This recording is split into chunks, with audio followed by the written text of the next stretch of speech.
जाओ जी, खलो जाओ, खलो जाओ, खलो जाओ, खलो जाओ। अस्सलाम वालेकुम। वालेकुम सलाम जी। कित्थों आए जे? पूछोगे जी। की करके आए जे? कचरा जी। कचरा? हाँ जी। कचरा उठा के लियाए जे? हाँ जी। ਇਹ ਉੱਥੋਂ ਪੁੱਛੋ ਕਿ ਕਚਰਾ ਉਠਾ ਕੇ ਲਿਆਏ ਜੇ? समुद्री हो जी। ਸਮੁੰਦਰੀਓਂ हाँ जी। ਜਾਣਾ ਪੁੱਛੋ ਕੀ ਹੈ? हाँ जी। ਅੱਛਾ ਘਰ ਪੁੱਛੋ ਕੀ ਹੈ? हाँ जी। ਤੇ ਕਚਰੇ ਨੂੰ ਕੀ ਕਰਦੇ ਜੇ? बकरियां बुकरियां ਨੂੰ कोई आपदा। ਅੱਛਾ हाँ जी। ਤੇ ਘਰ ਦਾ ਸਿਸਟਮ ਕਿਵੇਂ ਚੱਲ ਰਿਹਾ? बस औखा ही है जी। ਕਿਸ ਤਰ੍ਹਾਂ ਔਖਾ ਵਾ? कोई आटा ले लिया, कोई दाना ले लिया, पौधा ਆਟਾ ਦਾਣਾ ਕਿੱਥੋਂ ਲੈ ਲਿਆ? दुकान तो ਅੱਛਾ ਨਹੀਂ ਤੁਹਾਡਾ ਰੋਜ਼ਗਾਰ ਕੀ ਹੈ? ਤੁਹਾਡਾ ਤੁਸੀਂ ਮਿਹਨਤ ਕੀ ਕਰਦੇ ਜੇ? ਇਹੋ ਜਿੱਥੋਂ कचरे ਰੋਟੀ गुजरी ਮਿਲਦੀ? दी कारोबार मजदूरी है कचरा जी। ਅੱਛਾ ਇਹ ਕਚਰਾ ਹੀ ਮਜ਼ਦੂਰੀ ਆ? हाँ जी। ਅੱਛਾ ਇਹ ਚੋਂ ਕਿਵੇਂ ਕਿੰਨੇ ਪੈਸੇ ਕਮਾ ਲੈਂਦੇ ਤੁਸੀਂ? 250-300 ਦੇਖੋ ਜੀ ਨਵਾਜ਼ ਸਾਹਿਬ ਦਿਖਾਣਾ ਜ਼ਰਾ ਕਿ ਇਹ ਦੇਖੋ ਰੇੜੀ ਤੇ ਕਚਰਾ ਵਾਕਈ ਕਚਰਾ ਵਾ ਹਾਂਜੀ। ਤੇ ਇਹ ਜਿਹੜੇ ਕ੍ਰੇਟ ਰੱਖੇ ਬਲ ਇਹ ਰੱਖਿਆ ਵਾ ਇਹ ਕੀ ਕਰਦੇ ਜੀ? ये बालन बाली दा। ਇਹ ਬਾਲਣ ਬਾਰੀ ਦਾ ਇਹ ਘਰ ਦੇ ਇੰਧਨ ਕੰਮ ਆਂਦਾ ਵਾ ਹਾਂਜੀ। ਤੇ ਕਚਰੇ ਵਿੱਚੋਂ ਜਿਹੜੀ ਕੋਈ ਚੀਜ਼ ਕੰਮ ਦੀ ਹੁੰਦੀ ਹੈ ਉਹ ਹਾਂਜੀ। ਲੈ ਲੈਂਦੇ ਨੇ हाँ ਤੇ जी। ਉਹ ਫਿਰ ਉਹ ਜਾ ਕੇ ਤੁਸੀਂ ਕਬਾੜਖਾਨੇ ਦਿੰਦੇ ਜੇ? हाँ जी। ਉਹ ਕਬਾੜਖਾਨੇ ਦਿੰਦੇ ਤੇ ਉੱਥੋਂ ਦਾਲ ਰੋਟੀ ਚੱਲਣ ਦਿਆ ਵਾ हाँ जी। ਤੇ ਬੜੀ ਮੁਸ਼ਕਲ ਆ ਫਿਰ ਤੇ ਹਾਂਜੀ। ਹੈਂ? ਕਿੰਨੇ ਬੱਚੇ ਜੇ? 4। 4 ਬੱਚੇ ਨੇ? हाँ जी। ਅੱਛਾ ਦੇਖੋ ਕਿ ਅੱਜ ਮੌਸਮ ਕਿੰਨਾ ਅੱਛਾ ਵਾ ਹਾਂਜੀ। ਅੱਛਾ ਹੈ ਨਾ ਹਾਂਜੀ। ਦਿਲ ਕਰਦਾ ਹੋਏਗਾ ਕਿ ਕੋਈ ਮੈਨੂੰ ਆਪਣਾ 4 ਪੈਸੇ ਮੈਂ ਵੱਟੇ ਹੁੰਦੇ ਤੇ ਹਾਂਜੀ। ਕੁਝ ਬੱਚਿਆਂ ਸੇ ਘਰ ਲੈ ਕੇ ਜਾਂਦਾ हाँ जी। ਤੇ ਫਿਰ ਅੱਲਾਹ ਪਾਕ ਦੀ ਬਰਕਤ ਆਈ ਹੈ ਤੁਹਾਡੇ ਵਾਸਤੇ ਹਾਂਜੀ। ਲਿਆਓ ਜ਼ਫਰ ਭਾਈ ਲਿਆਓ ਤੇ ਇਹਨਾਂ ਤੁਸੀਂ ਕਿੰਨਾ ਪਿਆਰ ਕਰਦੇ ਜੇ बेबा। ਹੈ बेबा जी। ਬੇਬਾ ਜੇ ਪਿਆਰ ਕਰਦੇ ਹੋ ਡੰਡਾ ਕਿਉਂ ਰੱਖਿਆ ਵਾ? वो तो प्यार ना आस्ता आस्ता जी चोरी दा ਨਾ जी। ਇਸ ਰੋਜ਼ੇ ਬੇਜ਼ੁਬਾਨ ਨੂੰ ਮੈਸ਼ਰ ਕਦੀ ਇਸਨੇ ਨਾ ਪਿਆਰ ਨਾਲ ਮਾਰਨਾ। ਪੈਣੇ ਆਸਤਾ ਹਾਂਜੀ, ਆਸਤਾ। ਹਾਂਜੀ। ਲਿਆਓ ਜੀ ਰੱਖੋ ਇਹ ਹੁਣ ਅਸੀਂ ਕਿਤੇ ਤੁਸੀਂ ਜਰਾ ਉਧਰ ਹੋਵੋ ਨਾ ਉੱਥੇ ਰੱਖੋ ਉਧਰ ਲਿਆ ਕੇ ਰੱਖੋ।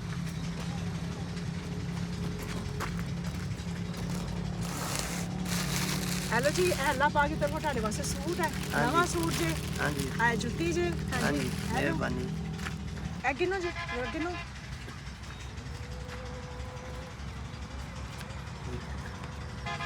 दो जी। 3 जी। 4 जी। 5 6 7 8 9 10 जी।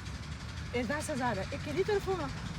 ये रब दे तरफ। ਇਹ ਰੱਬ ਦੀ ਤਰਫੋਂ ਆ हाँ जी। ਇਹ ਮੇਰੇ ਰੱਬ ਦੀ ਤਰਫੋਂ ਆ हाँ जी। ਕਿ ਰੱਬ ਨੇ ਦੇਖਿਆ ਇੱਕ ਹਾਂਜੀ। ਬੰਦਾ ਮਿਹਨਤਕਸ਼ ਹਾਂਜੀ। ਸਵੇਰ ਨਿਕਲਦਾ ਵਾ ਸ਼ਾਮ ਸ਼ਾਮ ਨੂੰ ਨੂੰ ਆਂਦਾ ਘਰ ਵਾ ਵੜਦਾ। ਗੰਦ ਵਿੱਚ ਹੱਥ ਪਾਉਂਦਾ ਵਾ ਹਾਂਜੀ।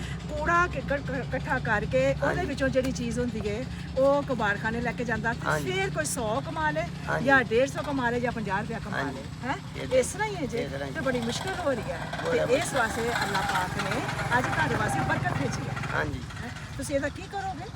एक आटा दाना ले जाते जी। ਆਟਾ ਦਾਣਾ ਤੇ ਆ ਗਿਆ ਰਾਸ਼ਨ ਦੇਖੋ ਅੱਲਾਹ ਆ- ਪਾਕ ਨੇ ਆ- ਭੇਜ ਦਿੱਤਾ भेज दिता। ਹਾਂ कोई बालों के कपड़े ले जाते, ਅੱਛਾ कोई होर।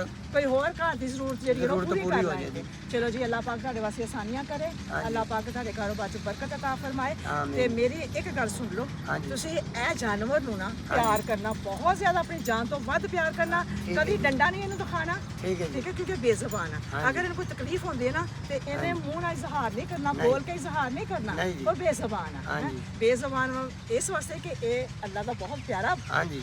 ਜਾਨਵਰ ਆ ਤੇ ਹਾਂਜੀ। ਇਹਨਾਂ ਤੁਸੀਂ ਪਿਆਰ ਕਰਨਾ ਜਾਨਵਰਾਂ ਨਾਲ ਪਿਆਰ ਕਰੋ ਕਿਉਂਕਿ ਤੁਹਾਡੇ ਵਾਸਤੇ ਇਹ ਰੋਜ਼ੀ ਕਮਾਉਣ ਵਾਸਤੇ ਤੁਹਾਡੇ ਨਾਲ ਮੁਸ਼ਕਲ ਕਰਦਾ हाँ जी। ਰੋਜ਼ਾਨਾ रोजाना जी। ਪਿਆਰ ਕਰਦੇ ਹੋ ਨਾ हाँ जी। ਕਿਦਾਂ? पट्ठे पा, गुड़ दाना पा। ਕਦੀ ਕੰਨੋਂ ਫੜਿਆ ਇਹਨੂੰ? हाँ जी। ਹਾਂ ਇਹਨਾਂ ਗੱਲ ਕੀਤੀ ਕਦੀ ਪਿਆਰ ਦੀ? नहीं। ਕਦੀ ਉਹਦੇ ਨਾਲ ਪਿਆਰ ਦੀ ਵੀ ਗੱਲ ਕਰਿਆ ਕਰੋ ਉਹ ਇਜ਼ਹਾਰ ਕਰੇਗਾ ਉਹ ਹਾਂਜੀ। ਰਿਸਪੌਂਸ ਦੇਵੇਗਾ ਹਾਂਜੀ। ਜਦੋਂ ਤੁਸੀਂ ਉਹਦੇ ਹੱਥ ਫੇਰਦੇ ਨਾ ਤੇ ਉਹ ਖੁਸ਼ ਹਾਂਜੀ। ਹੁੰਦਾ ਵਾ खुश है। ਹਾਂ हाँ जी। ਤੇ ਅੱਲਾਹ ਪਾਕ ਦੀ ਅੱਜ ਬਰਕਤ ਆਈ ਹੈ ਤੇ ਹਾਂਜੀ। ਕੀ ਮਹਿਸੂਸ ਕਰਦੇ ਜੇ? बड़े सोने जी अल्लाह ताला ने सुनी।